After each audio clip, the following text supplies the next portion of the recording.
ایک دفعہ کا ذکر ہے، تین آدمی تھے جن میں ایک فلسفی، ایک ریاضی دان اور ایک بے وقوف تھا۔ ایک دن وہ کار میں سفر کر رہے تھے کہ ان کا حادثہ ہو گیا اور کار ایک درخت سے جا ٹکرائی۔ حادثے کے بعد تینوں کی جب آنکھ کھلی تو وہ جنت کے دروازے پر کھڑے تھے جو ہیروں کا بنا ہوا تھا، اور تینوں کے نزدیک ایک فرشتہ اور شیطان کھڑے تھے۔ شیطان ان سے بولا، چونکہ جنت میں بہت رش ہو گیا ہے اور کیپیسٹی سے زیادہ لوگ آ گئے ہیں، تو فرشتوں نے یہ طے کیا ہے کہ جنت میں داخلہ محدود کر دیا جائے گا۔ اب جنت میں داخلہ صرف اسے ملے گا جو ایک شرط پوری کرے گا۔ شرط یہ ہے کہ تم مجھ سے ایک سوال پوچھو گے، اور سوال ایسا ہو کہ جو یا تو میں جانتا نہ ہوں یا پھر میں اس کا جواب نہ دے سکوں۔ جو بھی ایسا سوال کرے گا وہ جنت میں داخل ہو جائے گا، وگرنہ وہ دوزخ میں میرے ساتھ جائے گا۔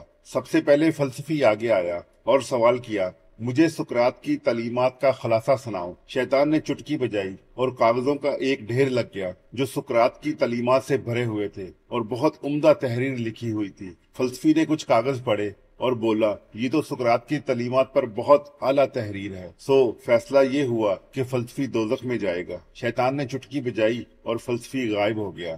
پھر ریاضی دان نے سوال کیا، مجھے ریاضی کا کوئی آج تک کا سب سے مشکل ترین فارمولہ بتاؤ۔